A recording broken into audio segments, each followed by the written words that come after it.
Hello, everyone. It's Michael Jaco with Unleashing Intuition Secrets. So we got a lot of stuff going on. Got a lot of stuff going on out there, and I got a lot to talk about. There's so many different areas of interest that are out there right now. I think that the latest with the National Guard shooting, the Afghan that came all the way from Washington State. We're going to have to look at Washington State as a hotbed. So you got a guy traveling that's CIA trained from ground branch level in Kandahar, where SEAL Team 6 was also stationed. And they did the bin Laden hit they flew from Kandahar. All right. So you have very high level secretive groups there that trained this Afghan. Right. And the Biden administration just carte blanche, come on in, right? Bad, very bad. He's one of probably thousands that have come in, right? So highly trained. That's why he did headshots onto both of those National Guard soldiers who were sworn in like days before. So both of them are not savvy to combat operations. I'm sure they weren't even close to any combat operations. Unfortunately, the young 20-year-old female, God rest her soul, and prayers to her and her family. She basically, at 20 years old, there's no way she could have had any combat experience, and she's National Guard. So National Guard usually is like the lowest level of combat, ability, combat readiness, and so forth, although they're trained for it to a certain extent. When I would see in Iraq and Afghanistan, and I can't remember seeing National Guard in Afghanistan, but I saw them a lot in Iraq, they were shaky. You could tell in their eyes and the way they handle themselves, they were not comfortable in combat situations. So now you're thrusting these National Guard that are stationed throughout America now and coming into positions, you're thrusting them now into combat situations. I and many others have talked about how we're in a combat situation already. And this obviously illustrates it. So here you got a highly trained Afghan combat veteran in Afghanistan, trained to a level of SEAL Team probably 6 and higher, maybe. All right, maybe even higher, because not all those SEAL Team 6 guys get combat action like probably this Afghan did. All right, so here he is, comes all the way to Washington D.C. and just happens to find the two least trained and vulnerable. And he does it close to the White House. Who helped him there in Washington, D.C.? All right. So he comes all the way from Washington State. So we got to look at Washington State as a place where there are problems. There are problems in Washington State. We already know that. So you have a highly trained Afghan driving from Washington State to Washington, D.C. Who helped him? Who paid for this? Who got him all this stuff? And who told him where to go?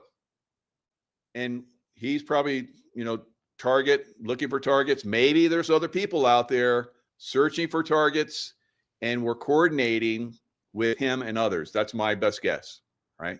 So he would be used to that kind of, coordination, having been trained by the highest levels of combat. This is what really used to piss me off, guys. When I was in the SEAL teams, we would go overseas and we would train other groups, right? Not the Aussies. They were like brothers and sisters to us, right? But when we went to the Middle East, we only trained them to a certain level. They're always bitching at us. You always teach us the same stuff. We know you guys got more. We're like, no, this is it, man. Because we knew that these guys could potentially be people we would fight in the future. Hello. So what do we have? We have contractors that are paid a lot of money that are highly trained that start to train these guys, doing it for money. And then you have the CIA ground branch that's training all of these people, Yemen, in Ukraine, and other places around the world. And now we're fighting a lot of these people. Why do I say Ukraine? And we're fighting these people. We know that the Ukrainians came to Washington, D.C. for J6. That's already been proven. We also know they went to Canada during their trucker convoy and beat the hell out of the Canadians, because Canadians don't beat the hell out of each other, although now they do because they've gotten a lot of Ukrainians in there, right? So it's a bad situation we're in right now, right? So we are at war. We're in the very, very early stages of full-on combat in American cities. That's tip of the iceberg, what we just saw in Washington, D.C., right? So we're going to have combat trained forces within our big cities eventually, right? So at the border, we have combat trained, very high level, SEAL Team 6, Delta, all kind of high-end people in places where they need to be. Now, when I was at SEAL Team 6, we would train with the local SWAT teams. Not very well known, right? So that way we could integrate with them in case there were problems within the big cities, which are coming. I got to back that up. Not coming. They're here. They're here right now. Look at Minnesota. Look at Minnesota. Who was the governor of Minnesota at one point in time? And it was a very happy time. Jesse Ventura. Jesse Ventura, who basically left after one term the governorship of Minnesota. His wife got cancer. All right. We know how they can, slap us with cancer. And I've been hit with the heart attack machine. Had a lot of people come up and shake my hand. I got sick. It's almost to death. So these savages, deep state savages, guys, are really after us, right? So they want to destroy America. If they destroy America, we've talked about this for the last 8 years, right? If they destroy America, then the whole world is theirs, right? They own the world. They're moving as if they already own the world, and America is just a second thought. Yeah, we're going to own it. We're going to own America, right? So we're kind of in their way, and we're having actually pretty good inroads in taking down their system. If their system collapses in America, where their basically base is, then it will collapse all over the world very rapidly. So that's why they are really hammering down on us. All right. So let's jump into some of this. This is going to be a little bit of a show. So gird your loins, get ready. All right. As the Spartans would do, gird your loins and be ready for combat. So you're going to get the combat information, guys. This is like a warning order for the combat that's coming. Right. It's going to be intense. It's going to be brutal. We're going to see a lot of people go in brutal ways, just like we saw those unfortunate National Guard. One is fighting for his life, also shot in the head. All right. So, and like I said, it's the beginning. Those were easy targets, but you would have been an easier target, obviously. But they're focused on them. So they're sending their warrior class, which is some of these Manchurian candidate trained Afghans and who knows how many other people that are here in America ready to be activated. But they're going to be activating. That's just one guy. Now, we've already seen where during the holidays, Halloween, it was even back to the election. So the election, October, just before the November election, there was, I guess, I don't know if it was another Afghan, maybe there's another Afghan and his son or something like that. was planning on doing like a one-way mission. They were just they had weapons, they had ammo. They were just going to go out and start shooting up Americans, both of them, until somebody killed them. All right. So we are very close to this happening in America. We are so close. I'm surprised it hasn't already started. I attribute it to the fact that President Trump and team have already been active, guys. Let's listen to this. Brought tens of thousands of unvetted Afghans into the United States of America. Now, NCTC has done their job, and they've identified over 1,400 of these Afghans as having ties to ISIS and to other terrorist groups. Yet Biden let them into the interior of the United States. Same thing with a bunch of ISIS-affiliated Tajiks and Uzbeks who came into the United States of America as well. There's around 600 of them that were also identified by NCTC that are here in America right now. There are over 1,000 Taliban and ISKP operatives in the United States. These are deep cover operatives that report to Sirajuddin Haqqani and then the leadership of the Taliban and ISKP. And where's this intel coming from? The anti-Taliban resistance. Who's running that? There are several resistance fronts. There's also President Amrullah Saleh, who's leading Afghanistan Green Trend. And can you talk about him? That's right. All right. So there's a lot of us that have been reporting on this. Sean Ryan's show, he has the one former intel officer from the CIA, analyst. I think she might have been a actually a case officer, which gathers information, but she's taking that information and analyzing it. So maybe she was an analyst.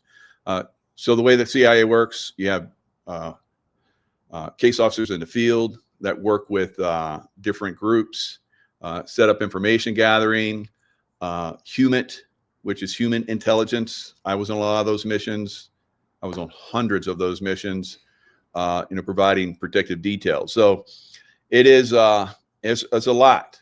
So we were kicking their ass overseas, but now we're seeing after kicking their ass overseas, the bad guy side of the CIA has started sending or has been sending the bad guys here into America, right? So you'll see this in all of the 3I agencies, 3I, 3 intelligence, FBI, CIA, MI6, Mossad, not a 3I, but it is considered one of them, right? So all of these organizations have a facade of goodness, and everybody sees that, to promote that. Look at all the good things we're doing. We're stopping terrorist attacks, and they honestly are. I did that. I work with people that are highly intelligent, highly gifted, highly trained, highly dedicated to America, and we did that. But we saw with our own eyes that there were groups that were sabotaging us, and it was very frustrating, right? A lot of you are like, well, why didn't you speak out? Are you kidding me? You're dead if you speak out. I'm almost dead many times over. So a lot of people that speak out, they get outed, they get their lives ruined and sabotaged, like Jesse Ventura. I'm going to get back to him. I got a whole show that's going to revolve around how there's deep state military guys. I've been saying this for years, embedded in every single organization in the military, and some of them are running they're organizations that are running with a facade, just like the CIA, and are running bad guy ops against America, right? Disinformation operations, all kinds of stuff, guys. I've been watching this for a while. I've been trying to speak out about it as much as I can. So I'm the messenger. Don't shoot the messenger, right? Just be observant like I have been. Keep your powder dry. And when you see the whites of their eyes, open fire, right? So that's where we're at right now. All right, so I'm going to jump around a little bit because there was so much information and so many things that I wanted to share. I'm just going to get a little piece here, then I'm going to focus on something. I'm a little piece over here and focus on something again. So just stand by and just, keep your mind open, and we're going to follow along. All right. Trump pushes to nullify Biden's auto pin legacy. So this was the Biden administration was a terrorist organization that came into the United States. Absolutely, right? We had a terrorist organization running the United States for the 4 years of the Biden administration. And the Trump team behind the scenes was trying to expose this, isolate it, stop it out whenever they could, whenever they could. They did, I think we're going to find out, an exceptional job, right? Just from what I'm seeing, on my side, some of these operations, even President Trump wasn't aware of. He was briefed on them later, is my opinion. But he's not the main figurehead in charge of all this, although he is the figurehead of a larger organization. He's the face of something that's much, much bigger, right? So I know a lot of you guys are just like Trump, Trump, Trump, but there's much bigger things behind President Trump. All right, he would not be here if it wasn't for this larger organization. They would have eliminated that figurehead, Donald Trump, a long time ago. All right, so they're constantly fighting against this. All right, so on Friday, today, he fired off a blistering declaration on Truth Social, vowing to wipe out every executive order, pardon, and policy document from Joe Biden's term that bears the mark of an auto pen. Trump said any document signed by Sleepy Joe Biden with the auto pen, which was approximately 92% of them, is hereby terminated. We are at war. We are going full speed ahead right now, and of no further force or effect. He went on further, slamming the radical left lunatics circling Biden. These are part of the deep state, guys. Anyone that is protecting Biden's legacy, his name, his actions, is part of the deep state. Period. From now on, you got to understand that and know that. All right. All right. So he goes on saying, Biden around the beautiful resolute desk in the Oval Office for stripping the presidency from its occupant and handing the reins to unelected staffers. So the auto pen declaration isn't of itself new. This is something that's been going on for decades. But with Biden, basically, we know that Biden wasn't there. There was a figurehead, sometimes probably put there and controlled by the white hats. Maybe the black hats knew that he was controlled by the white hats, so that isolated him and just worked around him. Right? That's part of my thoughts on that. We'll know more, I think, as time goes on, but that's where we're at. We're basically shutting down a lot of that auto pen signature stuff, and it's on, right? So a lot of people are saying, Department of Justice, they're doing nothing. I don't agree with that. Pam Bondi's doing nothing. I don't agree with that. Kash Patel's doing nothing. He needs to be replaced. She needs to be replaced. I don't agree with it. All right. I don't agree with it. I don't agree with some of the talk of some of the people they have coming in to replace them. All right. So I'm just going to let that lie for now. But if it comes down to the point where I have to expose those people that are trying to push people into those positions, I will do that. All right. So there is a movement, and it's moving in the right direction. There's exposure that's coming on the scene that many of us have been waiting for. One of these is Minnesota taxpayer dollars funneled to Al-Shabaab. So Al-Shabaab is recognized by the U.S. government as a terror organization, has direct ties to Al-Qaeda, so it report alleges. So Ilhan Omar, she is not going to be long for America, right? Probably going to get deported back to her home place of Somalia, right? And a lot of Somalians are going to go with her that have basically infiltrated into America and have started to take down America. So obviously there are good Somalis that are here, but they're going to be unfortunately looked at hard as well. That's the case. A lot of these people could have been pointed out a long time ago. Some people didn't feel probably comfortable doing that. Maybe some people tried and they got, axed or taken out. Who knows? So a new investigation found that Minnesota taxpayer dollars were going far beyond the North Star states' borders and ending up in the hands of Al-Shabaab, an Al-Qaeda linked terror group. So it goes on to say that Minnesota's Medicaid Housing Stabilization Services program, Feeding Our Future, and other organizations had basically been sending money that was meant for seniors, for children, and the disadvantaged to Somali terror groups. And I've seen a quarter of a billion all the way up to just under $1 billion. Imagine all of that money. Our seniors, this really pisses me off. I remember when my mom, she started to go down, unfortunately. You know, you see your parents, my parents and my grandparents and some of my aunts and uncles, when their mate left, then the other one left within a year, right? And that happened to my mom. So after my dad passed over, my mom, within a year, during that time frame, she started to go downhill pretty good. She did not have enough money to support herself she needed to go in a nursing home, right? Because I was running overseas, and it's tough, you know. So I was able, fortunately, because I was doing this work overseas, to be able to afford to put her in a very, very high-end nursing home. And unfortunately, she didn't last, but, you know, I don't know, 4 or 5 months there before she passed as well. So she did not have enough money. There was not even close to enough money that would have supported her.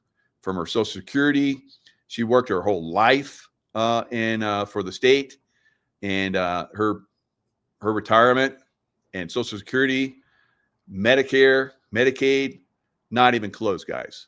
So this is a travesty.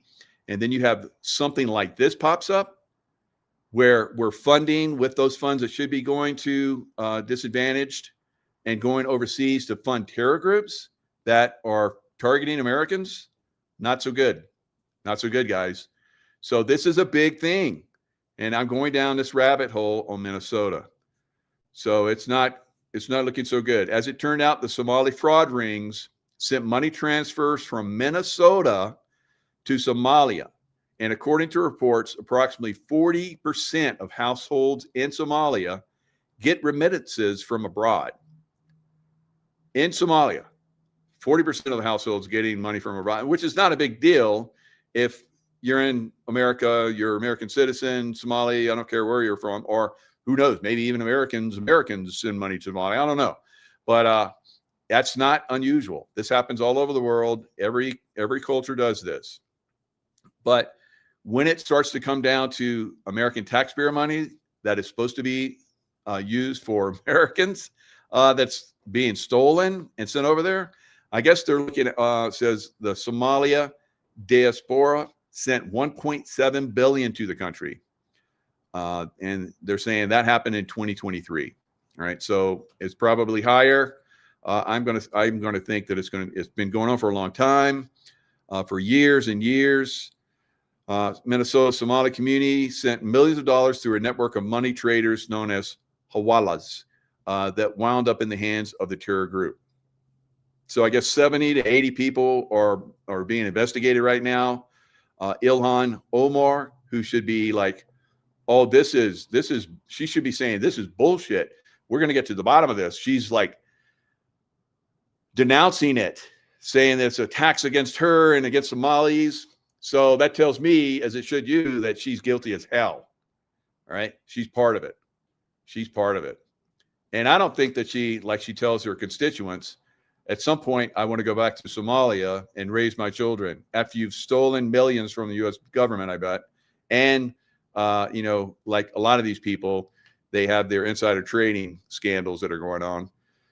And she married her brother to come here to America. I mean, there's so many things.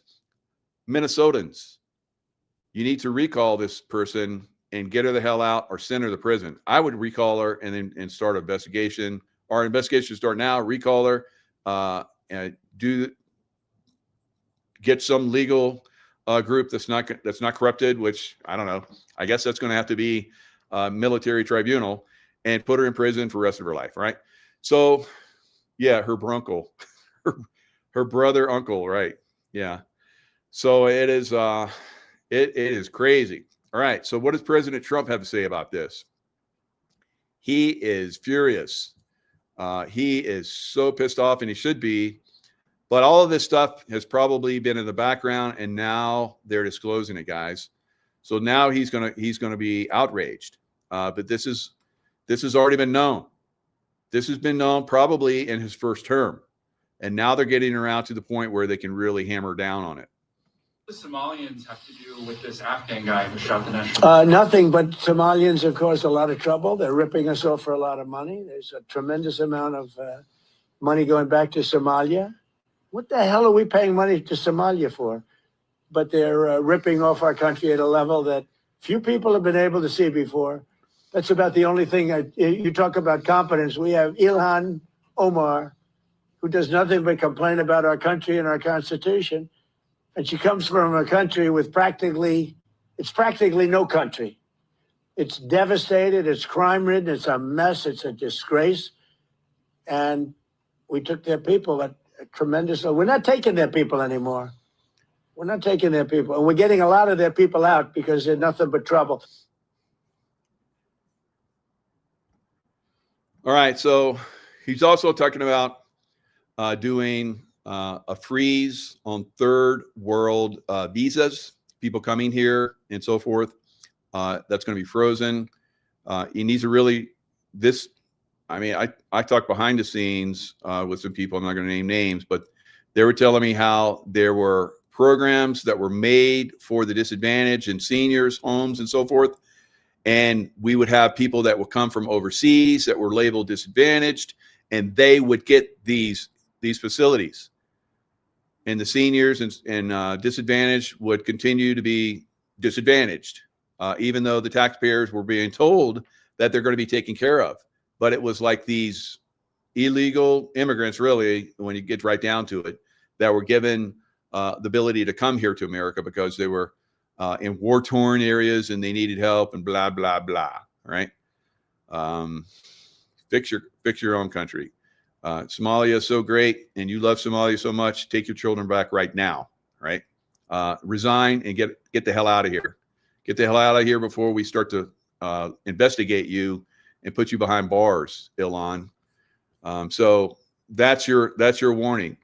We're going to find out. We're going to find out.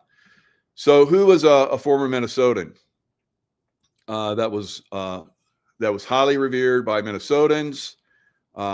He was well liked, and he did a great job in Minnesota, and they destroyed him.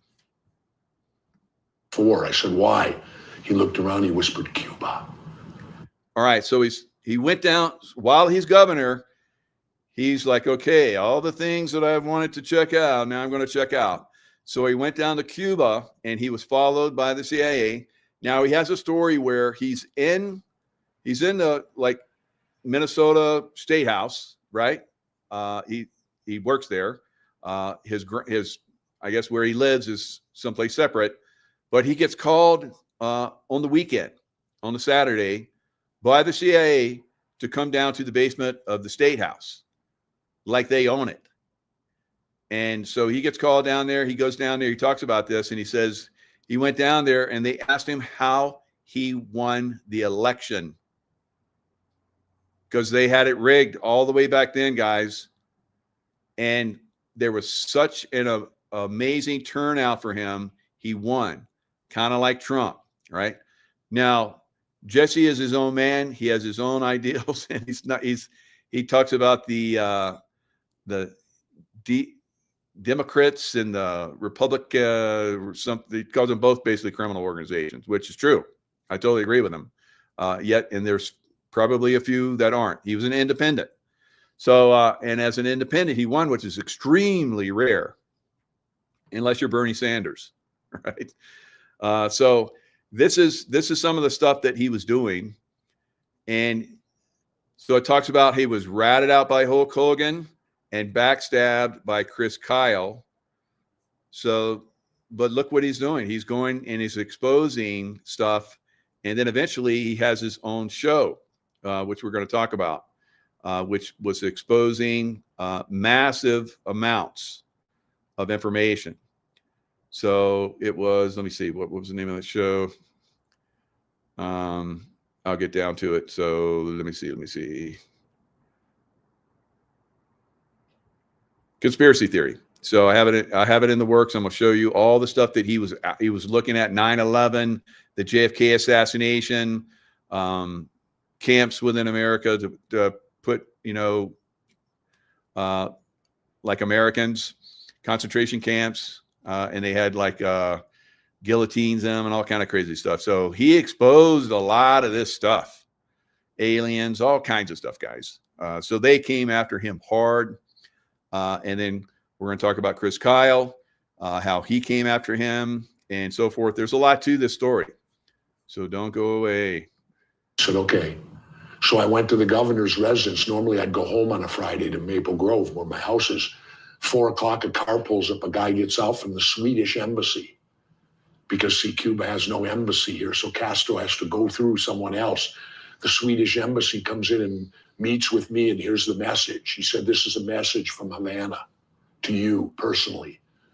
He said, Cuba wants you to know that a friend of Cuba's, they know you're not seeking re-election, but they want you to know a friend of Cuba's will always be a friend of Cuba's.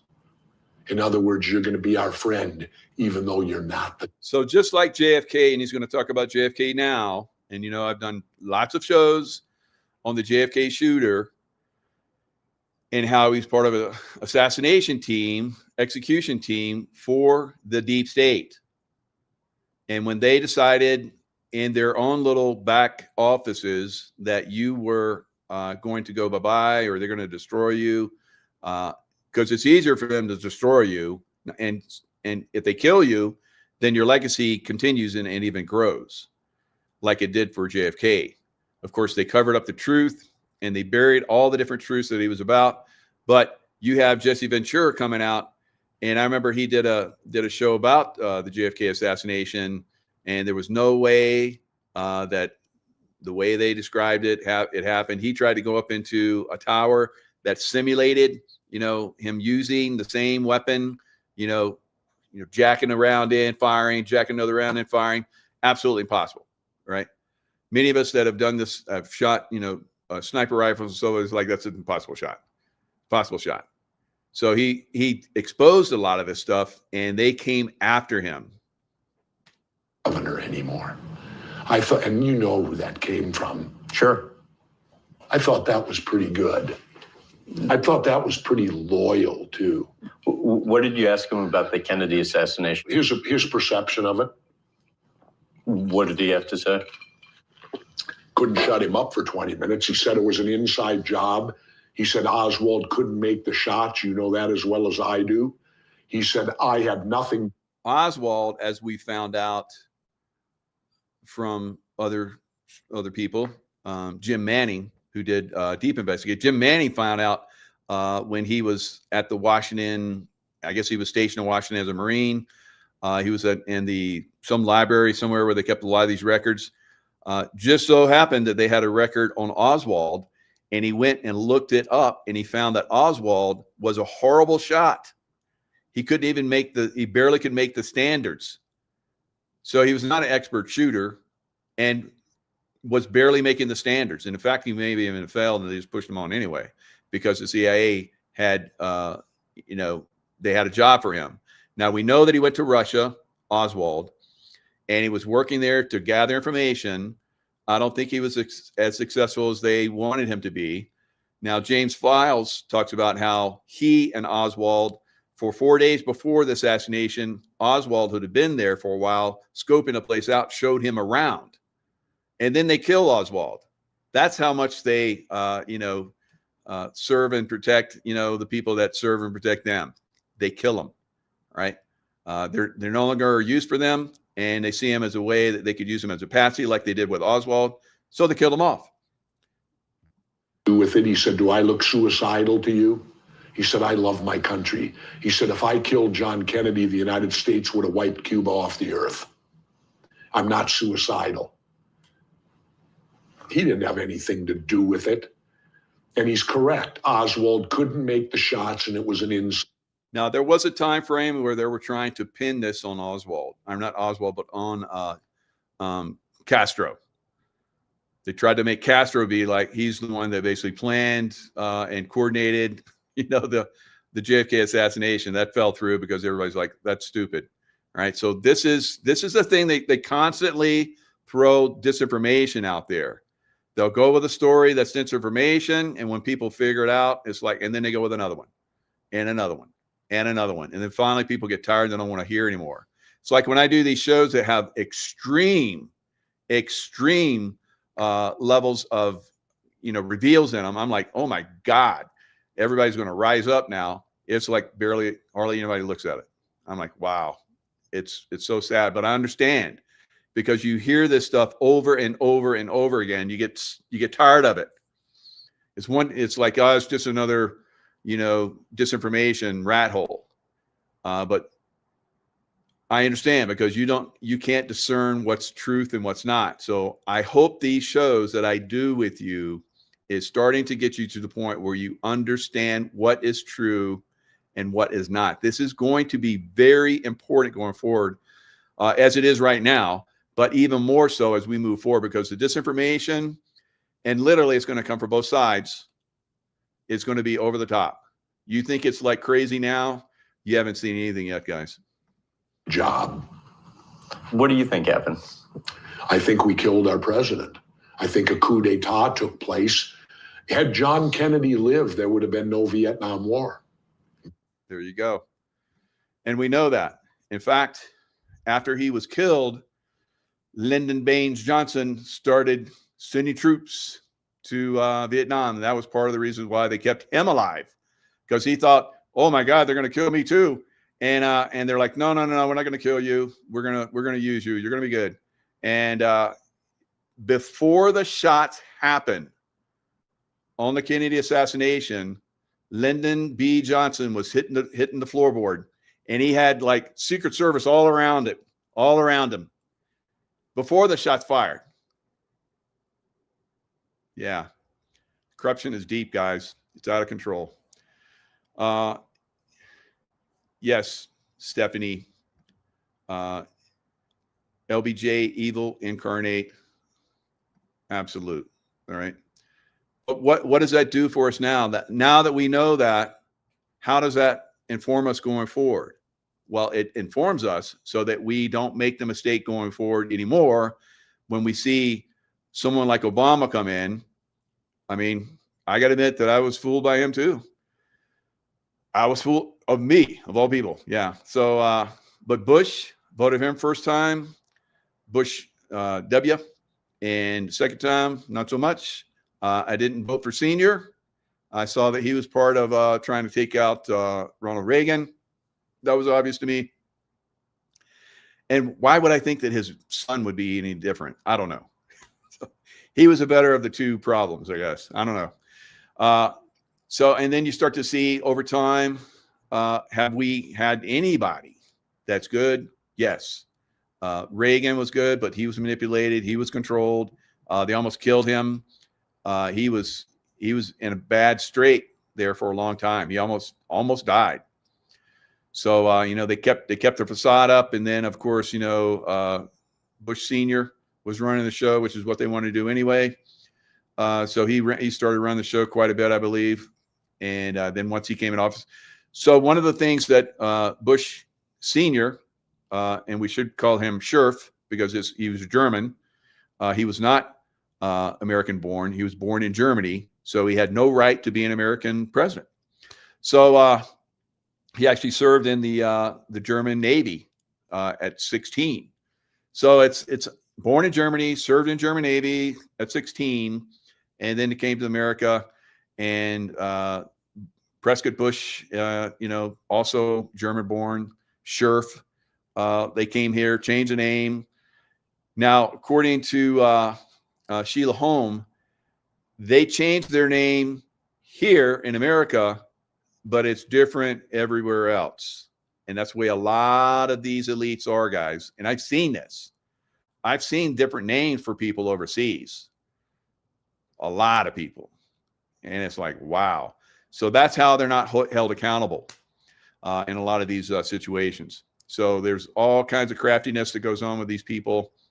We have to learn their ways so that we can defeat them, so that they can't squirm around like the snakes they are, the reptilians that they are, right? So that's where we're at with a lot of this stuff. So I had some silver. I was covering silver today. Silver, you better be in silver, all right? Because this economy is going to collapse, and you never know when. It's on the rails, and that's why silver is exploding up. Get yourself some silver, guys. All right, so let's look at another piece. So, like I said, I'm going to bounce around a little bit so that we get a bigger view. So you have this part of the military, CIA industrial complex, right? That is controlling a lot of stuff. Now, there's a lot of us that work in this have worked in this military CIA industrial complex. Myself, quite a bit, 35 years. Over time, you start to see all the BS guys, right? You can't be around these idiots, or you can be around these idiots for a while and not see it, but eventually you start to see, all right? Unless you just completely go blind, which I've seen so many people do that. I'm like, I would like quietly on occasion go, you really think that 9/11, those buildings imploded upon themselves first time in history? And they're like, yeah, what do you mean? Like, you're a demolitions expert. Don't you understand that that's impossible? Oh, don't go there, Jaco.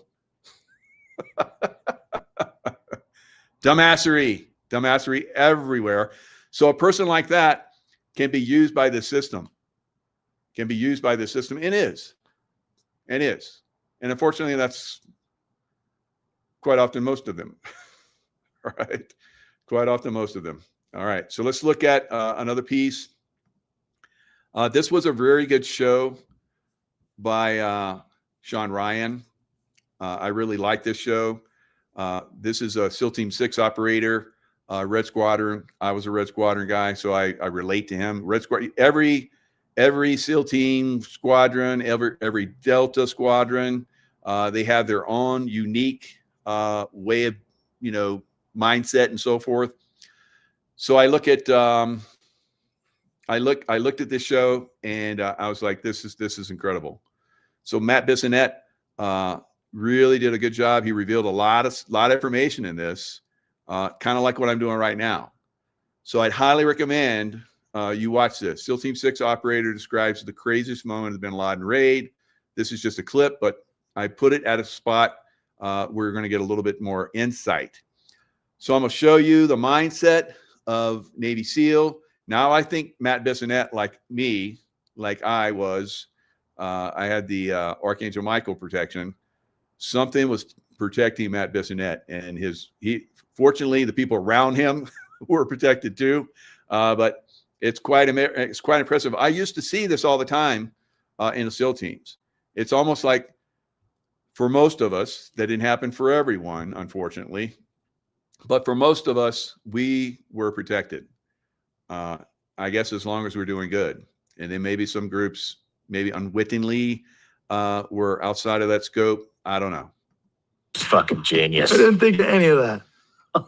Wow. But you got to think, right now, you just heard some guy answer to the name Khalid, right? Now, Matt was in a helicopter that crashed, and his legs were hanging out, because this is the way I had my legs hanging out the side of helicopters all the time. I love that position because you're first off. I like to be first. All right. I was very highly aggressive, and I like to get going and lead by example. So that's been my mark for a long time. So I will have my legs hanging out the side. The guys behind would kind of like keep you locked so you didn't fall in case the helicopter did a little, jig to the left or right or whatever. Now, when his helicopter came in, it didn't have enough lift when it came into the compound, and it crashed. So it crashed, and the way it crashed, it almost went to the point where it would have crushed him, but it stopped. So, I mean, this whole interview is like that. It's just full of this. His whole life, growing up in Alaska, all kind of crazy stuff. This Matt Bissonette seems like he's definitely protected to me. Heard all the guys downstairs got guns, right? I got shot. All right, so they've already moved into the last house where Osama bin Laden is. So they cleared the other two. I guess there were two other shelters. One of them, they took fire. They fired through, took out one of the guys that was firing at them.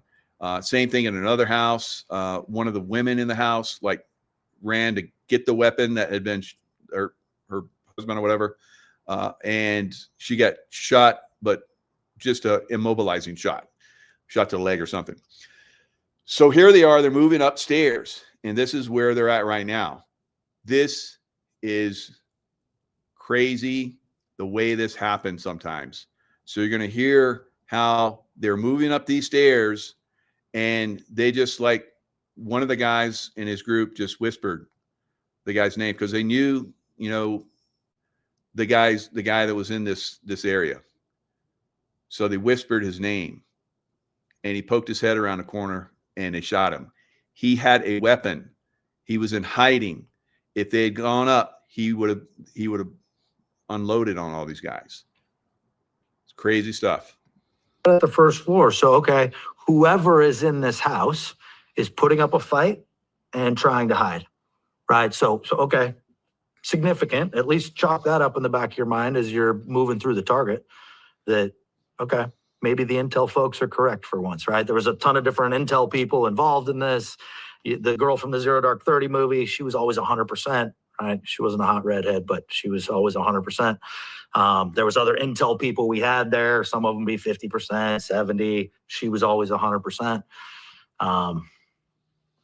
So yeah, you're thinking, okay, all these little pieces, these are all little signs that are adding up in the back of your head. Step over Khalid and head up to the third floor. How much interaction did you guys have with the woman? The CIA chick? Yeah. Tons. She was there when she briefed us in. I sat next to her on the flight over. The movie does a great job portraying how feisty smart she is. She's wicked smart. Right. Yeah, I'll leave it at that. All right, so you're moving up to the third deck. Third floor, point man in front of me again. Same guy? Same guy whispered Khalid. Head pops out the door at the top. Point man takes a couple shots and the head disappears into the room. All right, that head that disappeared into the room was Osama bin Laden. As you guys know, I've talked about how I was part of helping to locate him through my intuition. I'm not sure if it's the same case officer he's talking about, but I believe it is. I was working with this case officer. She was like, I'm going to dump this doctor that, we thought would lead us to Osama bin Laden. I said, I think he's going to lead us to Osama bin Laden. I wouldn't dump him. And so she looked at me quizzically, and then she kept on working with him, and he eventually did lead us to Osama bin Laden's place, and we've talked about that. So I was there in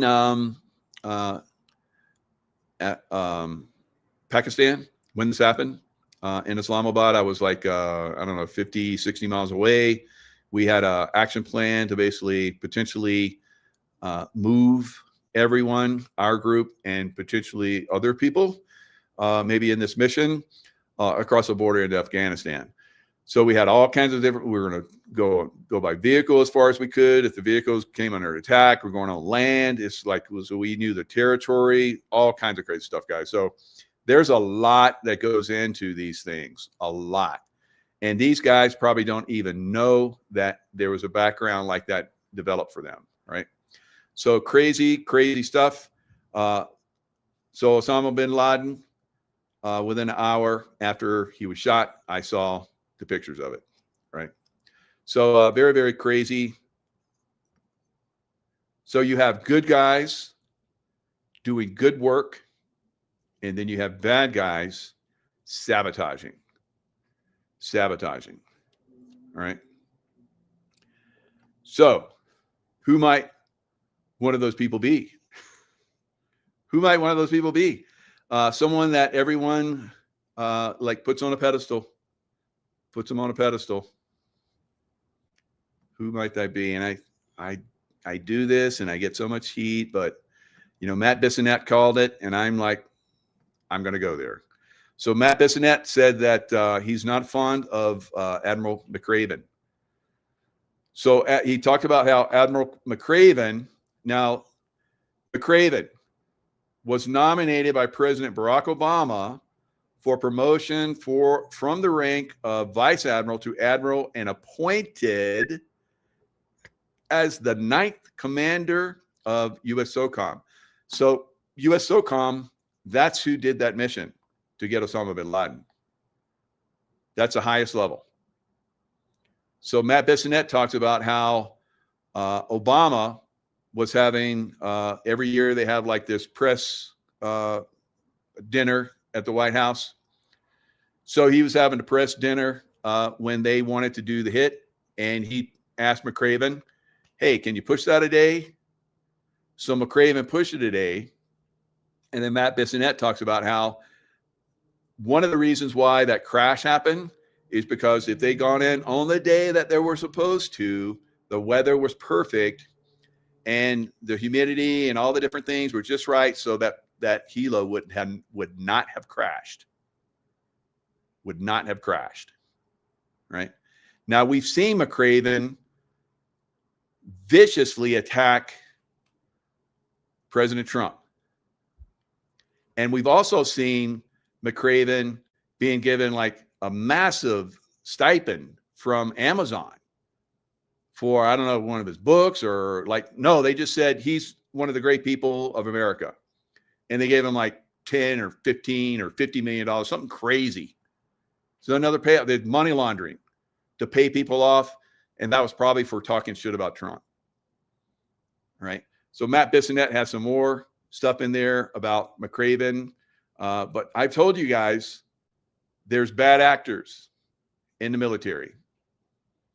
They're in there. They're interwoven in there. They shut operations down. They don't follow orders. Like we just had, the Seditious Six. One of them, captain in the Navy. All right. Mark Kelly, astronaut, famous, blah, blah, blah, bullshit. He was appointed.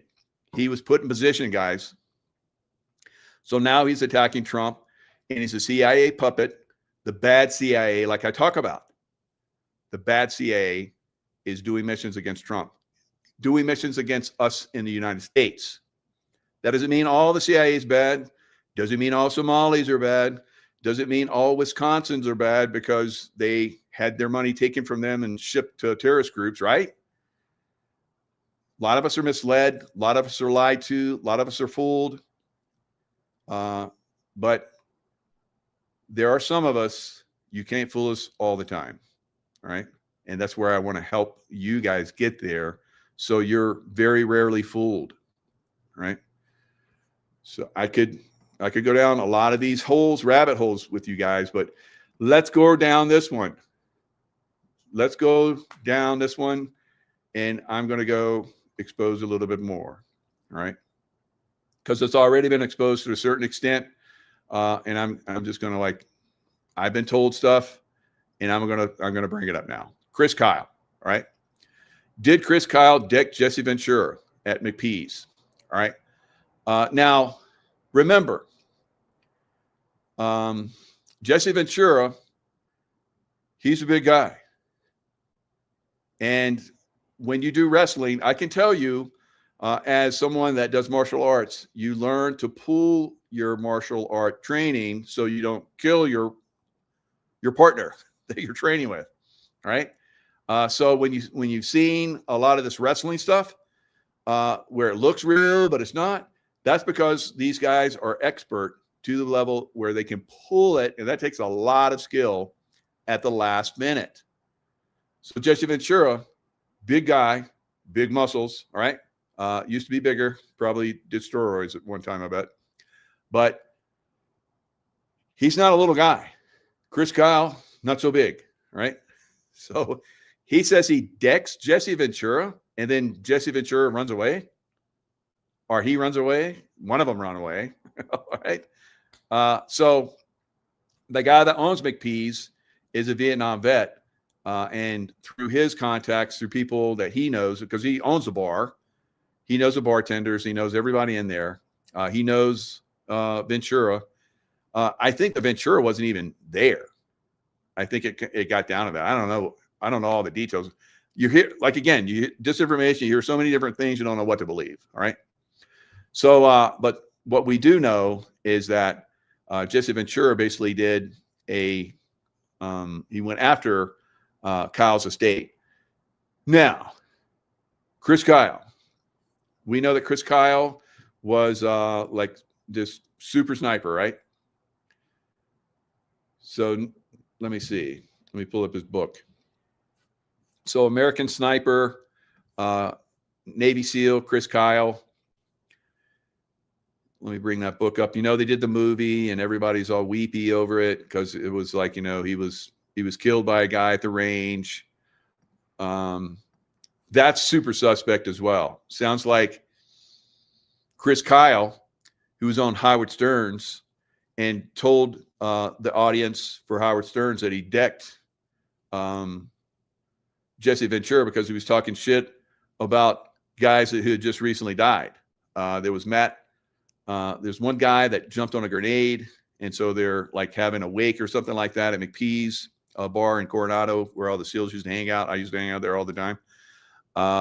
So they're talking about how, or at least Kyle is talking about how Jesse turns up and says, well, they deserve it, or some bullshit. Like, really? You believe that a Navy SEAL, a former Navy SEAL, Minnesota governor, conspiracy theory guy that's basically exposing all kind of stuff, you think he's going to come into a Navy SEAL bar, which he's former Navy SEAL, and talk bullshit like that?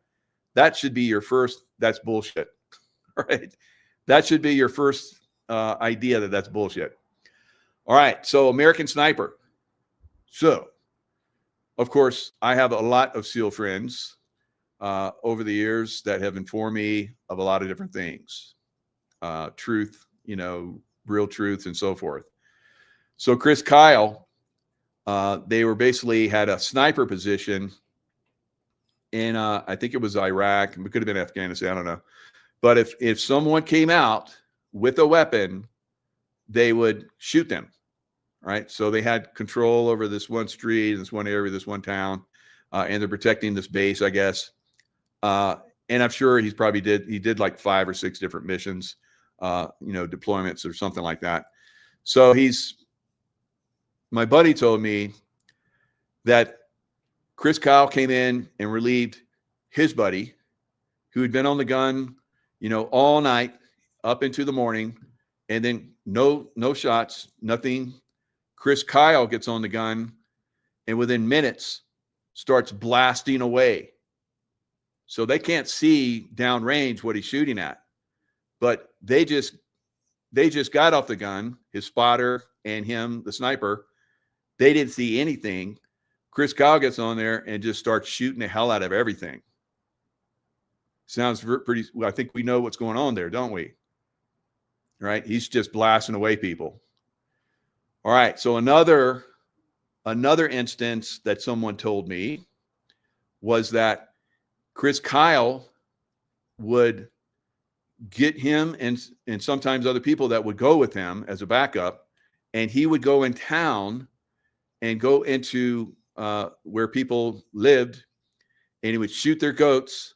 He would like climb over the wall, get in the compound, shoot their goats or whatever. They would come out with guns, of course, and he would shoot them. So these are the things I've been told about this. Now you can say, oh, that's bullshit. But I've heard that a lot of these stories, guys.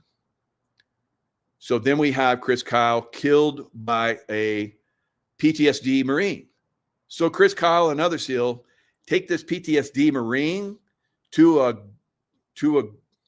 shooting range to like help him with his PTSD, and he shoots Chris Kyle, who's like this expert everything, right?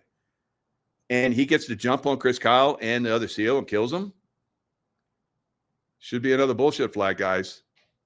All right. So I'm just throwing the stuff out there. I can't verify anything. All I know, what I've been told by reliable sources that to me are telling me the truth, right? So why did Chris Kyle say that he decked Jesse Ventura? Did you just not see how Jesse Ventura is basically talking about a lot of things that the CIA does not want talked about? How the CIA called him down into his state house and asked him, how did you win the election? The CIA in his state house. So CIA is supposed to be overseas, for one, and not in America. But they're in every state, because I used to be overseas, and all these case officers were like, oh, I'm going to California after this. I'm thinking to myself, what? Every state, guys, every state. The CIA controls the world, but not for long. Not for long, all right? So we're getting to that point, but we have to go through these hard reveals. We have to see that there's other things that are involved here that many of us probably don't want to hear, and some of you will attack the messenger, right? I understand that. It is what it is. Like I said, I used to be around some hammerhead, alpha males, and you just can't talk to them. Some of those hammerhead alpha male former SEALs are probably like blowing up right now, right? So it is what it is, all right? All right, so one of the SEALs present was Chris Kyle, the most lethal sniper in U.S. military history. Another, at least according to Kyle, was Jesse Ventura, former SEAL, professional wrestler, and governor of Minnesota. What happened next is the subject of a lawsuit in St. Paul, Minnesota. The questions at issue: was Ventura at McPee's that evening? Did he insult the memory of a SEAL killed in Iraq? And did Kyle then deck him? Kyle claims he did in his book, American Sniper, which came out in January last year. So this has been a while. This was written. So back in 2012, right? So 2006, Ventura was riding high after his term as governor. He had 2 bodyguards with him. I don't know about that. Why? I don't. Maybe the state of Minnesota still had to provide him with protection, a protective detail, possible. I don't have a protective detail. All right, so whatever. But I've had many threats all my life. So Chris Kyle had 160 confirmed sniper kills out of 255 claimed. So interesting. All right. A year earlier, Governor Ventura filed a defamation lawsuit against Kyle for the claims he made in American Sniper and also on the Howard Stern show. So in a section of Kyle's book with the heading Punching Out Scruff Face, he wrote about confronting a celebrity over disrespecting SEALs, the war, and the president, George A.W. Bush. All right. That night in 2006, Scruff Face, Kyle wrote, served in Vietnam. He did. I worked with guys when I was in that were Vietnam veterans that told me about Jesse Ventura being there and being in the barracks where I stayed at in the Philippines. So they'd be in the Philippines for a little bit, and then they go out towards Vietnam or fly out there, go in ships or whatever, right? All right, so Kyle later admitted on the O'Reilly factor that he had been referring to Ventura. And then he was on, so maybe I should look that up, because I could not find the one where he was on Howard Stern. Because what they do, guys, is they clean a lot of this stuff. So there's stuff that we have memories of, and we can't find it anymore because they clean. They come in and let this stuff go. They let a little bit piece go, and then they clean it. Right? So then everybody's like, well, where's that photo? Where's that video? And it's gone. They clean it. Right? Is Ventura uncomfortable suing Kyle's widow? So Kyle got shot at the range, got killed, and Ventura's like still wants his reputation, wants it cleared. Who wouldn't?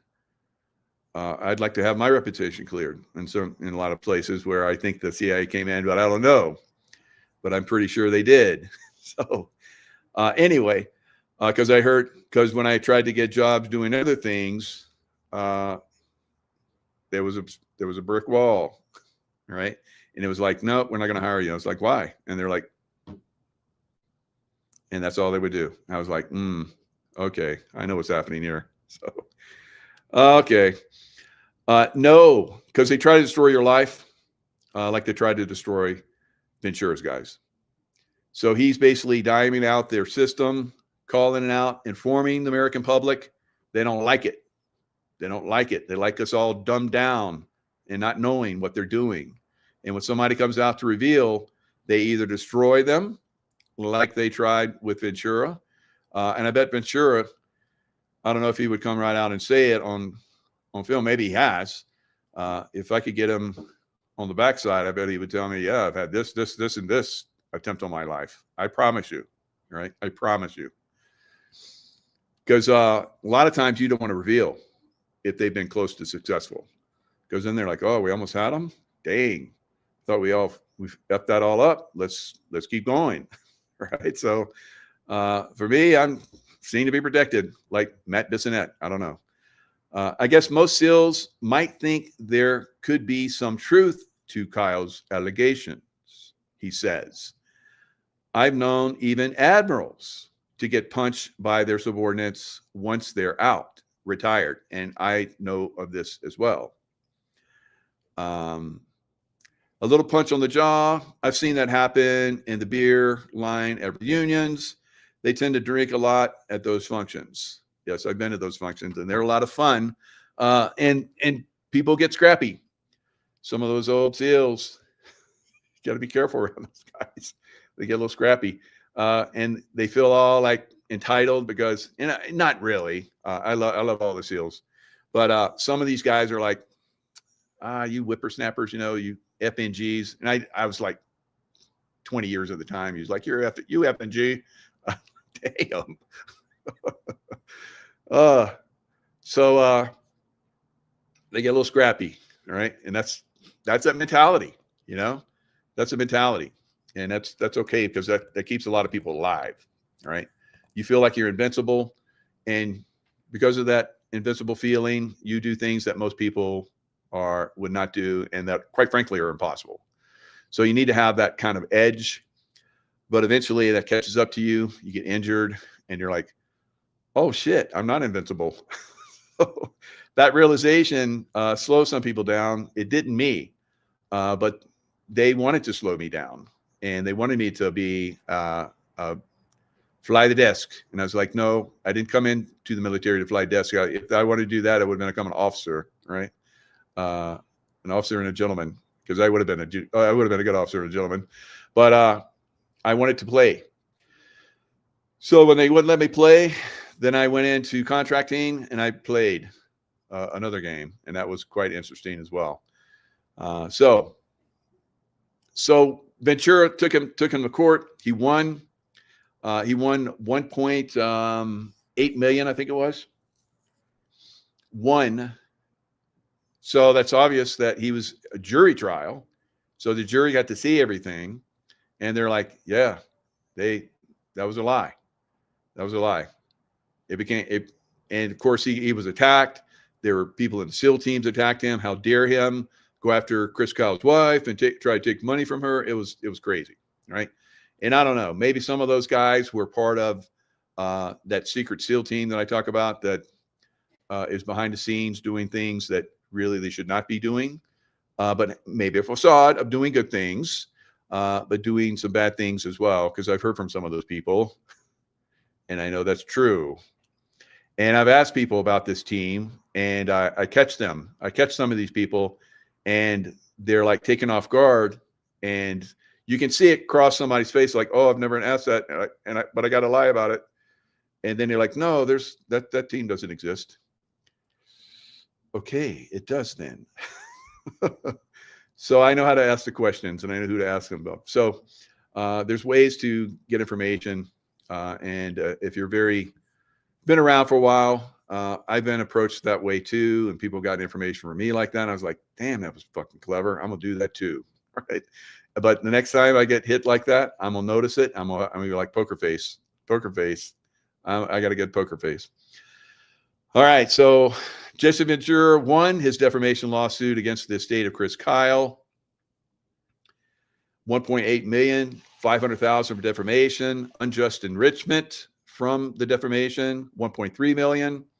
Jury findings, the jury concluded that Kyle's claims about Ventura were false and harmful to his reputation.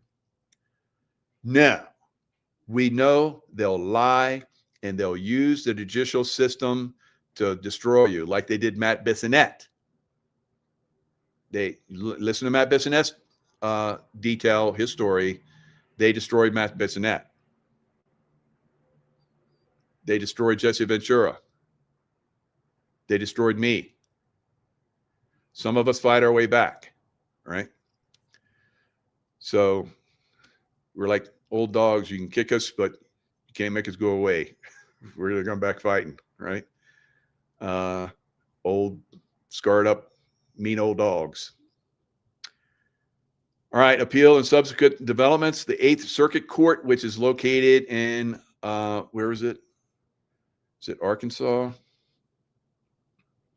Oh, no, Nevada. So Clark County, Nevada, which is Democrat leftist stronghold, right? Controlled by the CIA, I believe. And so they basically took it there and they were like, no, you're not going to be paid. So I don't know if he ever got paid. But they basically threw it out. It says the 8th Circuit Court later vacated the original award, citing improper comments made by Ventura's counsel. They just make this shit up, guys. Improper comments by his counsel. What? Like they if there was improper comments, the judge and the jury and the other, no, they didn't know. They didn't realize it. We, in a completely different court, can see this. This judicial system is fried.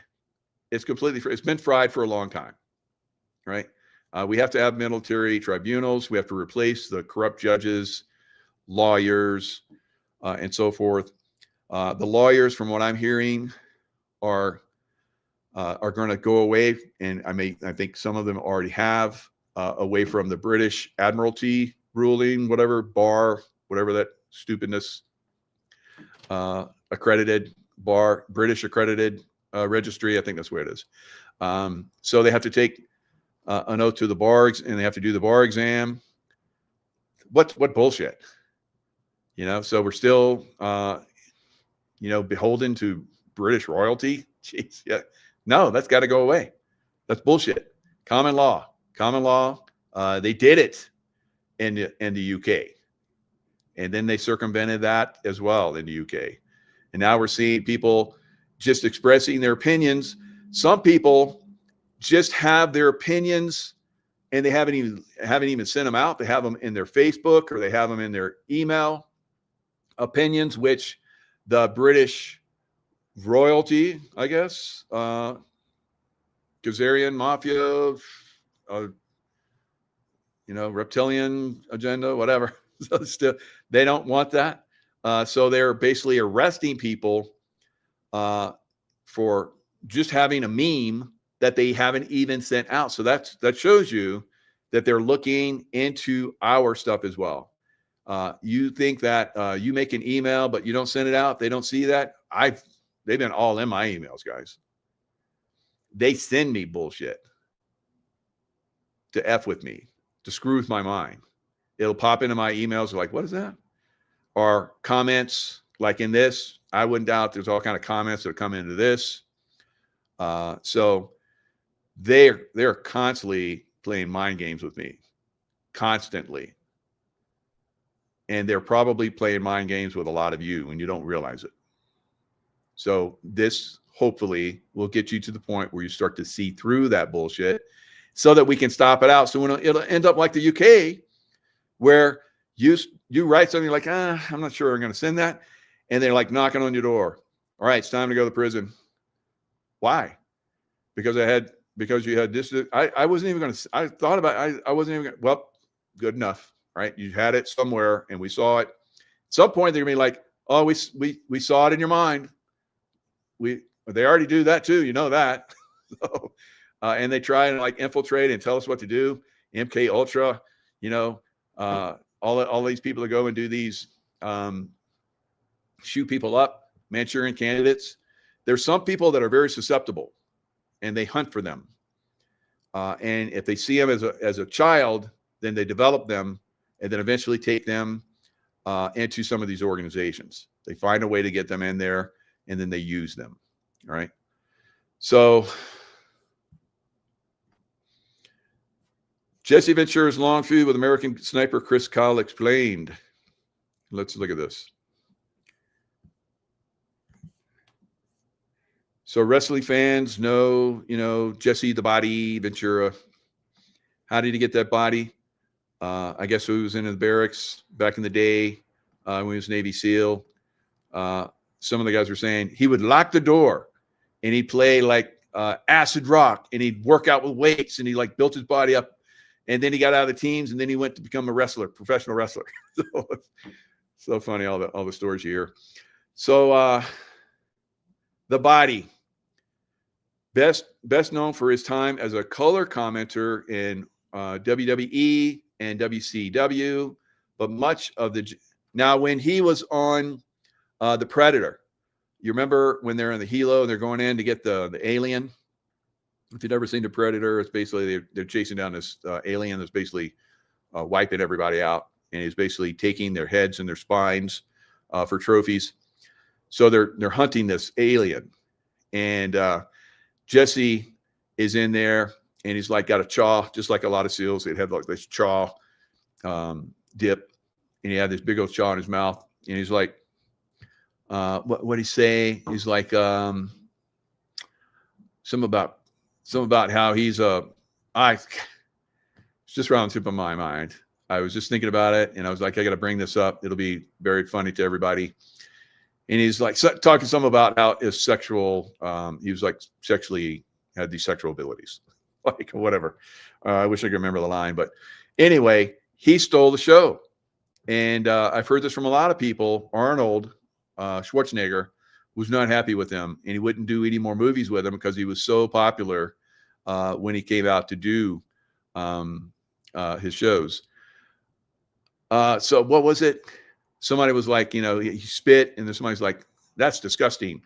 And he says, I think he says it's like makes him a sexual, like, incredible sexual something. So, I wish I remembered it. Maybe it'll pop into my mind. Maybe some of you guys remember it. Just put it in the chat if you remember it. Got no time to bleed. Yep, that was a good one. That was a good line.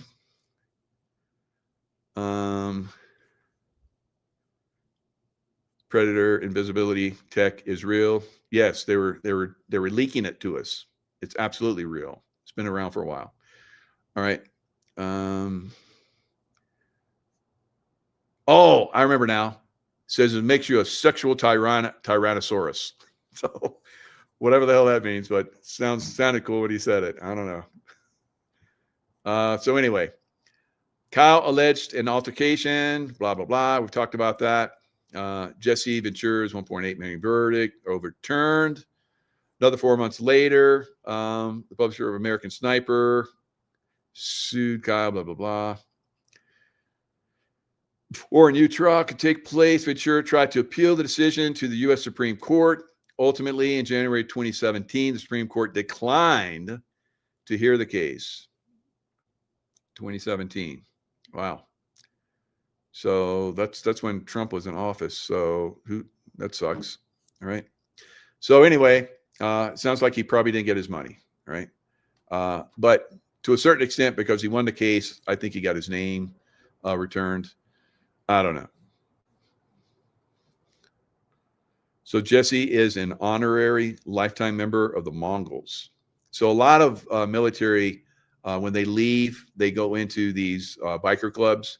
Some of them not so good, but a lot of them. I've worked with some of these biker clubs. They're very, very good.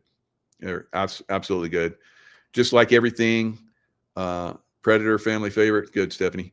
So, like a lot of, good organizations, I think, probably the Masons, great organization one time, maybe not so much now, right? And there's good people in there, of course, and they cover for the people that are doing very bad things. So, or have information. So anytime you have secret organizations, kind of like what President Kennedy talked about, these secret organizations are abhorrent to America, and that they're one of them, unfortunately. So probably why I never wanted to go in there. All right, so here's another little clip of Jesse on Howard Stern. He was on Howard Stern before, I guess, that Chris Kyle came on and talked shit about him.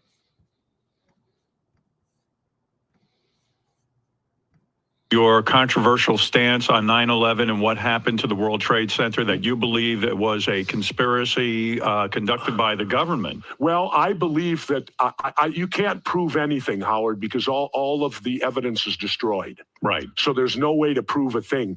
But I believe this. I believe that if our government wasn't part of it, they certainly knew it was going to happen and did nothing to stop it. That is the most remarkable thing. I mean, if that was ever proven true, there'd be a revolution in this country. Well, all right. So this is a while back. Now, around this time frame, I was looking for how many people believed that 9/11 was, inside job, choreographed by our government. Now, a lot of people are like, I would tell them this, and they'd be like, I don't believe that because our government's so fucked up. There's no way they could do this. And I was like, well, it wasn't our government. It's an inside, behind the scenes. I didn't use the word deep state back then, but as we know, we term it now, it's deep state, a deep state government that's behind the scenes running a lot of this activity. So a lot of guys didn't believe it. So they just blew it off because in their minds, even though there's obviously a lot of stuff that does not fit, they can't make it fit in their mind. So they're just like, dismiss it all. That's the way a lot of people are.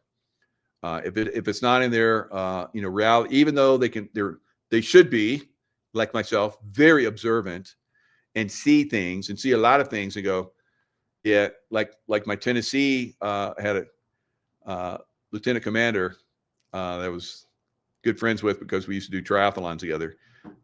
He would say, "That dog don't bark." So he like, all dogs bark, but sometimes dogs don't bark. There's very rare cases. I know my mom had a poodle that she got him little boy, but he'd never bark.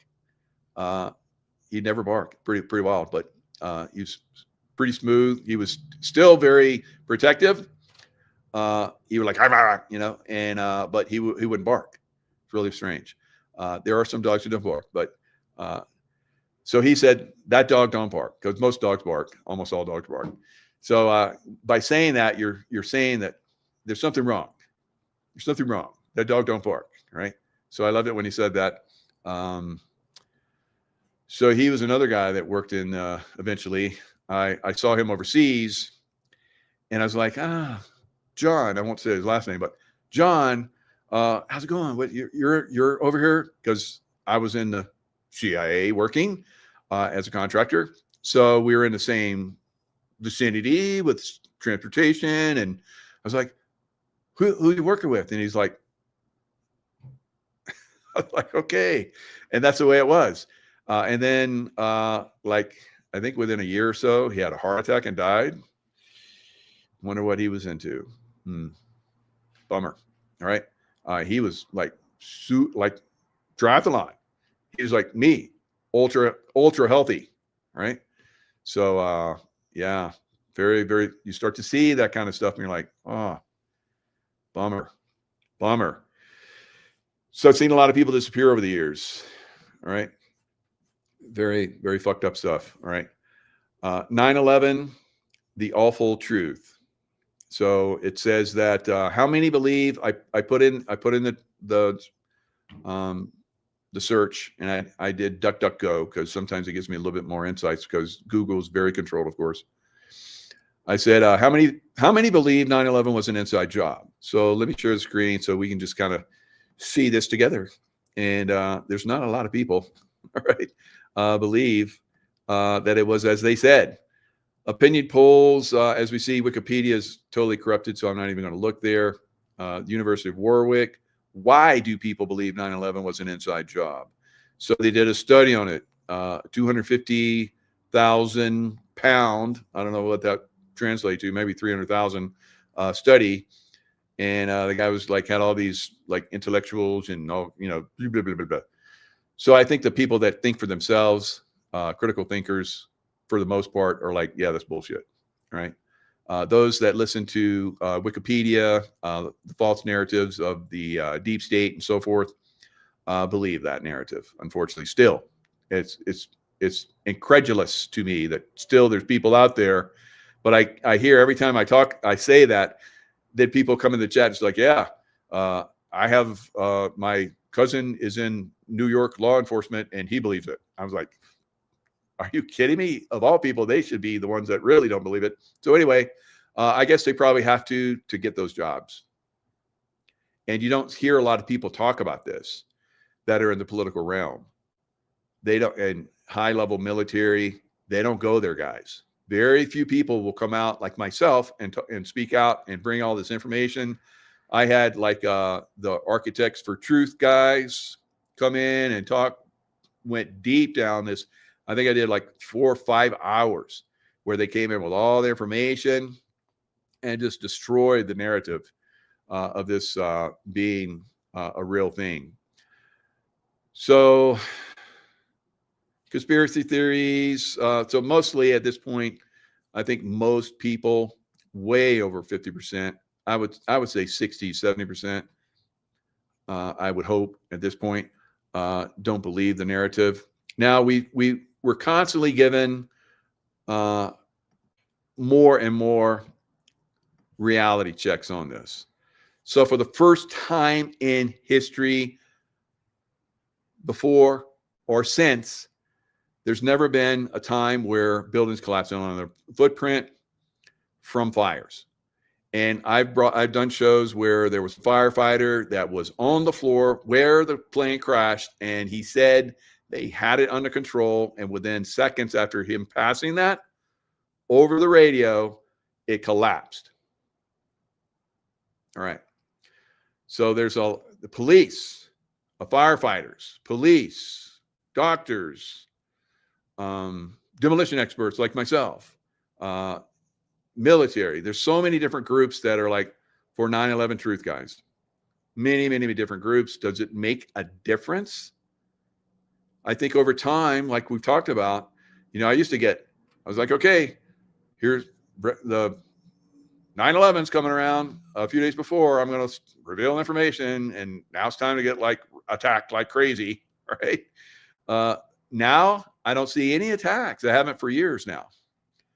So that's a good sign. All right. So in Hong Kong, they had these buildings that burned for days, and they didn't collapse. How about that?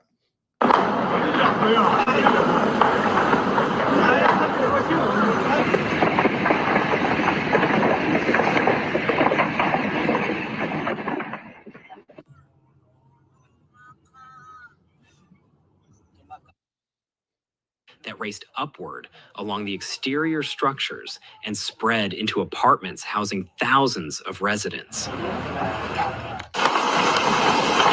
Now, what kind of residents do they have there? What do you think? Seniors, lots of seniors. So I think the latest death toll I saw was like well over 100, and they're saying there's like hundreds that are still missing.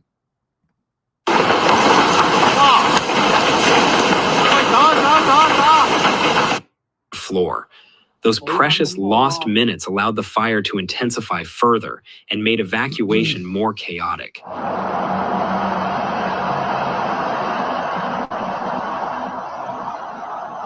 So look at this.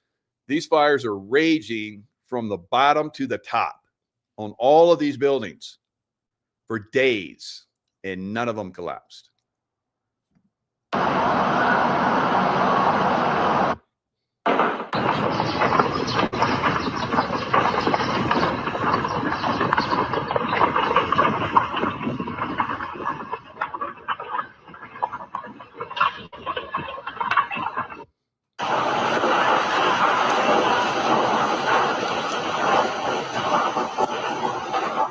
The psychological impact was profound. All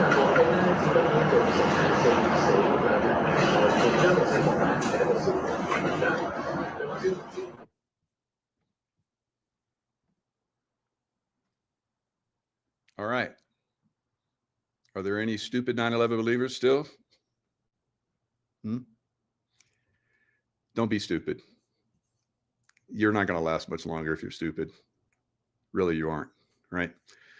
So, Jesse Ventura, American politician, political commentator, actor, media personality, retired professional wrestler, Jesse the Body, like we talked about. He entered politics in 91, elected mayor of Brooklyn Park, Minnesota, a position he held until 1995. He was the Reform Party candidate in the 1998 Minnesota gubernatorial election, running a low-budget campaign centered on grassroots events and unusual advertising that urged citizens not to vote for politics as usual. Initially ignored as a novelty candidate, Ventura defeated both the Democrat and the Republican nominees, a major upset. And the CIA was pissed.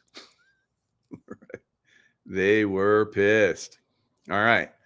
So what else they get pissed about? So Jesse went on after that to, I guess he moved down to Mexico to escape United States, right? From the attacks he was probably getting from the deep state. So he started this conspiracy theory with Jesse Ventura, and he did many, many shows. I love these shows. He did 22 episodes from 2009, 2012. Let's look at some of these episodes. HARP. Oh boy, HARP. How about that? 9/11, global warming, lie, Big Brother, all the way back in 2009. Big Brother, 2009, looking in on our shit. How about that? Secret societies, Manchurian Candidate, Apocalypse, 2012. Let's go a little bit deeper. What else we got? Plum Island, where they developed, what's that? Where you get the tick, Lyme disease. That's where they developed Lyme's. The Nazis from Germany went to Plum Island. So I talked about it early on. Area 51, of course, that's huge. Wall Street conspiracy, police state conspiracy, JFK conspiracy, Gulf oil spill, Great Lakes, Pentagon, and reptilian. Ooh, when I did the reptilian stuff, boy, they didn't like that. They don't like that. The reptilians would look at me sometimes when I was in the CIA. I would ask them questions sometimes that were like pointed because I wanted to know some things that were probably not they didn't want me to know. And they get the slit eyes and they get really, really angry. And I was like, oh, a reptilian. How about that? And Death Ray, direct energy weapon, time travel, Ozark, Skinwalker, brain invaders. So they got tired of him revealing all this stuff. He had Sean Stone on seven episodes with him. He did a great job. I've met Sean Stone. He's a great guy, great revealer, great information gatherer and revealer. June Sarpong, I haven't seen anything from her since those shows, but he had like those two as his team. And they would go and front load a bunch of stuff. They'd be like as team that went out and got information. Then he'd fly in and then they talk and then he go reveal stuff. It was pretty cool. They did a really good job. Of course, the deep state did not like that, and they destroyed him. Or tried. All right. So a lot of people ask, why was SEAL Team 6 chosen as for the Osama bin Laden raid? Because we know that and I know that SEAL Team 6 is water oriented. That was far from the water. Although they said they dumped Osama bin Laden's body into the water. Yeah, probably not. Right? Just said that. You say it and it's like, why don't you put that on camera? Or why don't you like video that and let us know? Yeah, because it didn't happen.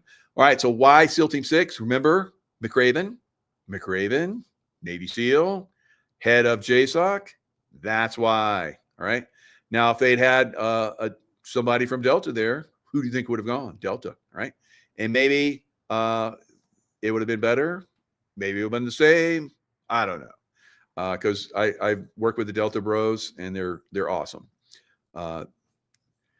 So Navy SEAL Admiral reveals his biggest fear during planning of the bin Laden raid. Oh, do we really want to know? No, but he did it anyway.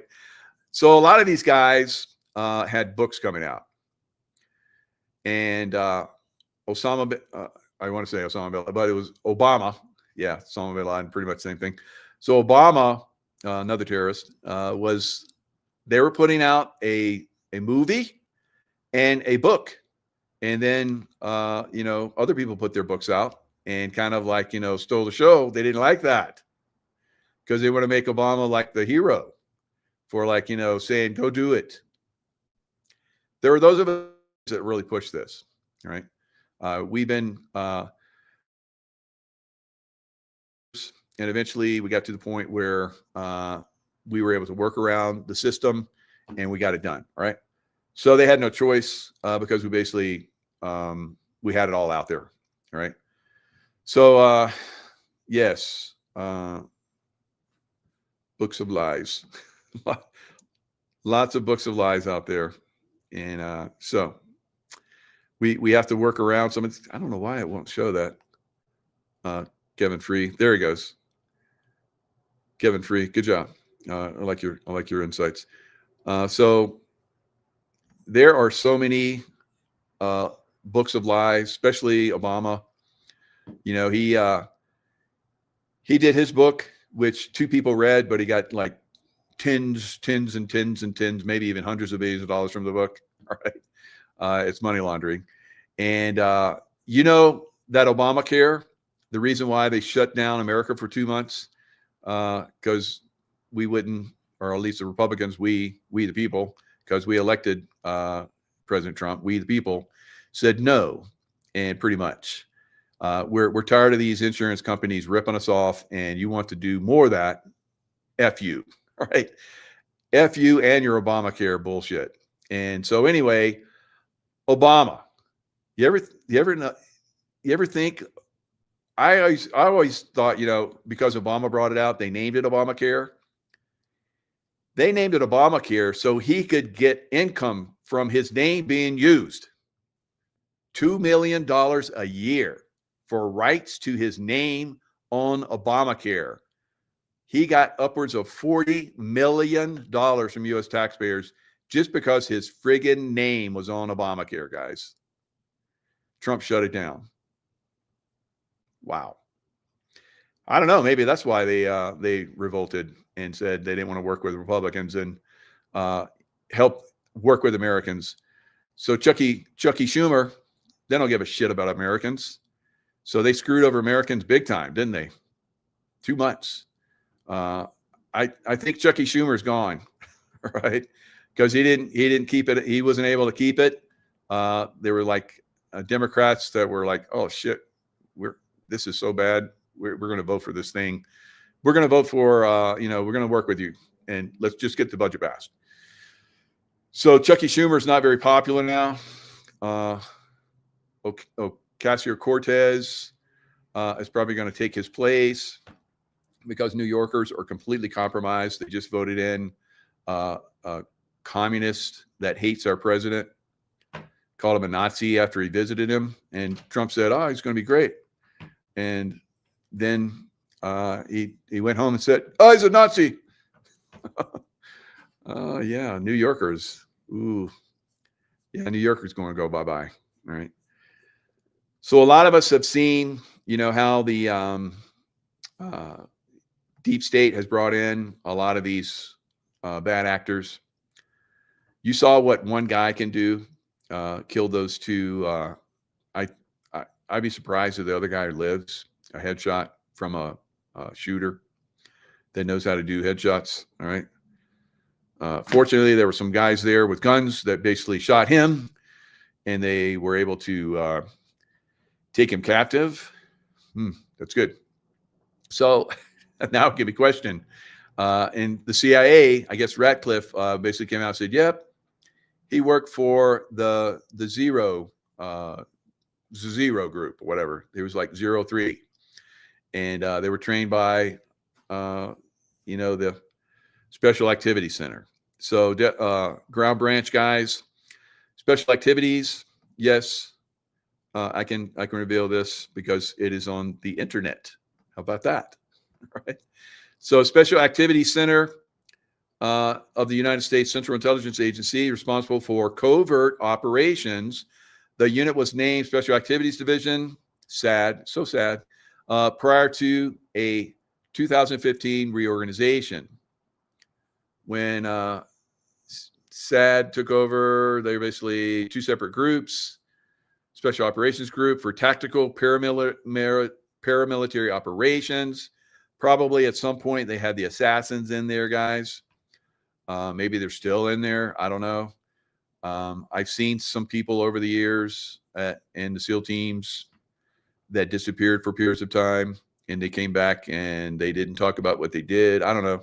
Maybe they did something good, but maybe they work for this group. So anyway, they are responsible for operations that include clandestine or covert operations with which the U.S. government does not want to be overtly associated. So they train people like this one Afghan, and they go do the dirty work, right? And they get paid well, like I got paid well, but I never did the killings, right? I wasn't a mercenary. I was a protected detail guy. I never would have done mercenary work. That's not in my vocabulary, not in my, I have high consciousness, right? So anyone that does merc work, like a lot of people are going over to Ukraine right now from all over the world doing mercenary work, they're low totem pole people, right? All right, so as such, unit members called paramilitary operations officers and specialized skills officers do not typically wear uniforms. Just like I didn't when I traveled overseas and worked overseas.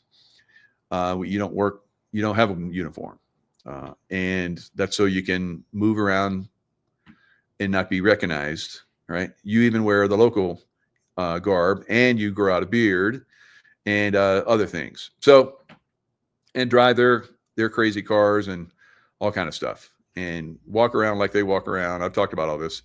So it's something that, I saw, like, probably, I would say some of the best from the SEAL teams, SEAL Team 6 guys. I rarely, if ever, saw a regular SEAL team guy in there. So they pick from the highest levels. So I would, hang out, talk to those guys occasionally. I'm doing my thing. They're doing their thing. Like I talked about my lieutenant commander friend, that John, that eventually had a heart attack. Very suspect, right? So a lot of guys do this stuff. Now, SEAL Team 6, officially known as the United States Naval Special Warfare Development Group, or DEV Group, and it's located somewhere, right? Somewhere in Virginia. And they are also considered the tip of the spear in the Joint Special Operations Command. Now they have different groups in there. So their structure, let me put their structure in there. Why do I put this in there? Because it gives you a better feel for the organizations. That way you can start to understand how they can come in and manipulate these groups sometimes. I don't think they've done a lot of manipulation in SEAL Team 6. I think it's, at least I hope. I've talked to guys when I was in the CIA. I would talk to DEV Group guys quite often. overseas in different locations, lots of different locations, Yemen and Pakistan, Afghanistan, Iraq. And they said their operations were going exceptionally well and they were doing amazing things. Now, some have said that they're restricting them, their tactics and so forth. Matt Bissonette talked about how they would use dogs, and dogs are very effective. And they would use dogs, and then they were told they could not use dogs because in the Middle East, the people of the Middle East see dogs as unclean. They don't have, I'd say like probably maybe 1% of people in the Middle East have pets that are dogs. And usually they're Western trained, right? Western trained as in going to colleges, Western colleges in Britain and America and so forth. They'll have dogs, but very rarely do most Middle Easterners. They see them as unclean animal. So because of that, the people in the upper echelon took that away from them. And then they started to have them do their missions at different times. Instead of 0 dark 30, they started doing their missions at different times, which made them vulnerable more again. So this is causing, unfortunately, because there was very, very low loss of life until that one helo crash where we had Gold Team members basically die, not Red Squadron, because a lot of people thought, oh, they killed all those guys that were on that mission. No, it was a different group, guys. So Gold Squadron. So as you see here, there's 4 different squadrons. There's Red Squadron, Blue Squadron, Gold Squadron. They made Silver Squadron after I left. So they have essentially 4 tactical teams. Black Squadron, I think, is a their intel group. Gray Squadron is like a delivery, different vehicles that we use, boats and so forth. And then Green Squadron is a training squadron. So now they have, this is numbers back in 2014. Now I can tell you they're talking about total members and then active military, 1,342. God, that's a lot, right? So not all of those are war fighters, probably maybe 500, probably a lot less, probably in the 400 range. I wouldn't think there's 100 at any team because when I was there, it was like 30, 40, 50, something like that. I can't remember exactly because I'm selectively not remembering, but there's probably just a few hundred actual war fighters there, guys. So the other active military personnel are all support, and the civilians are support. There, when I was there, it was like when I first got there, because I got there right after Marcinko left. I think that was around 2008 timeframe. I think it was.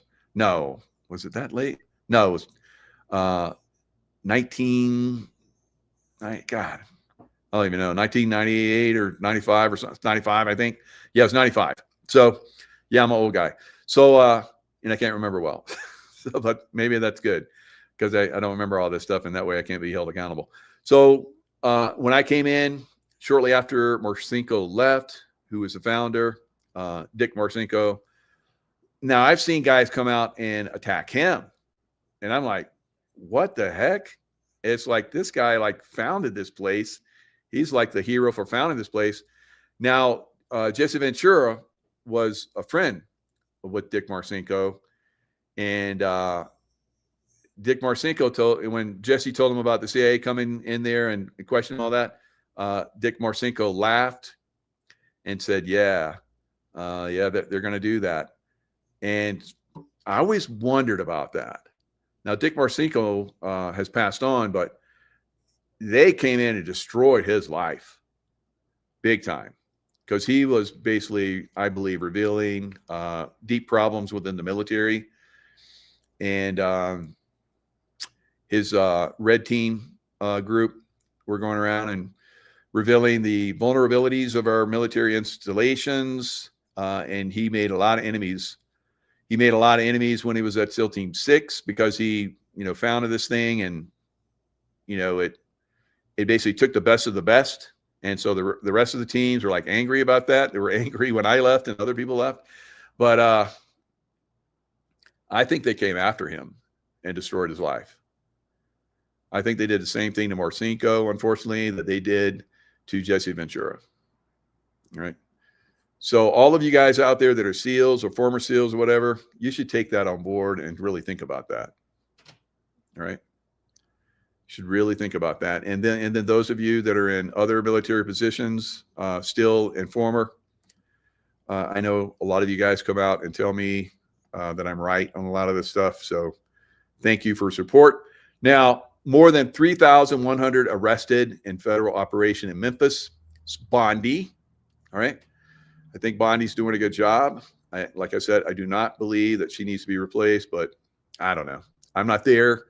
And so if it's not moving as fast as you want, I think there's a bigger plan for this thing to like really clamp down on these people. I think a lot of these people already been removed.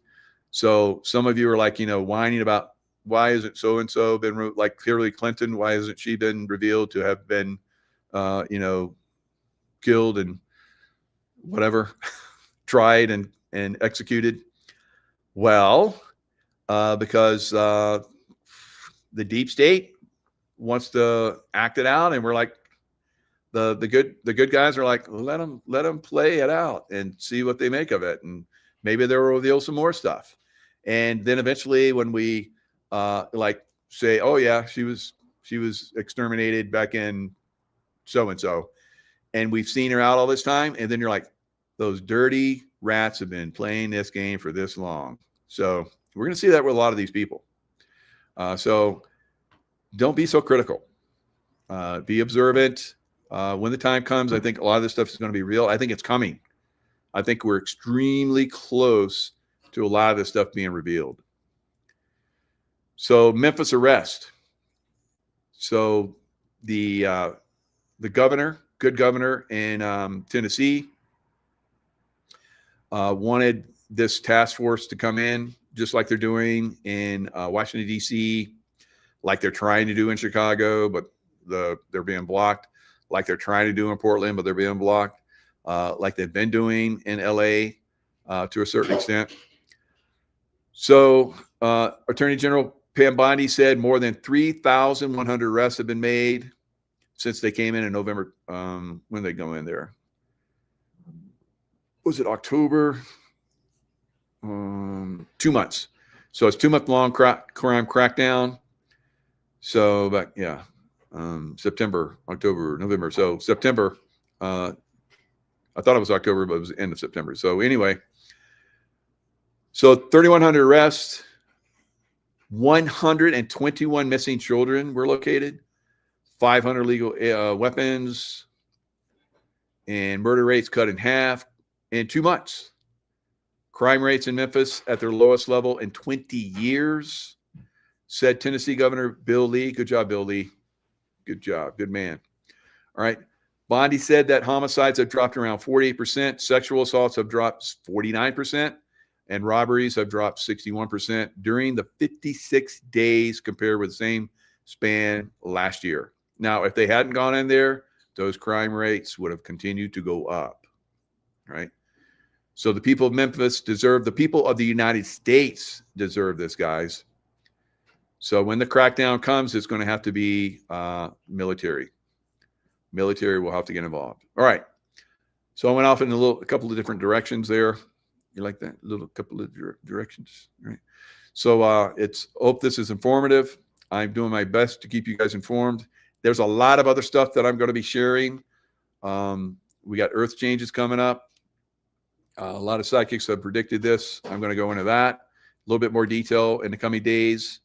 There's a lot of stuff that you need to be aware of going forward. All right. We're getting right on the cusp of something big, I believe. So in a lot of ways. So we'll see. All right. So you know the deal. Stay in the love vibration, and send that love out to the baddies.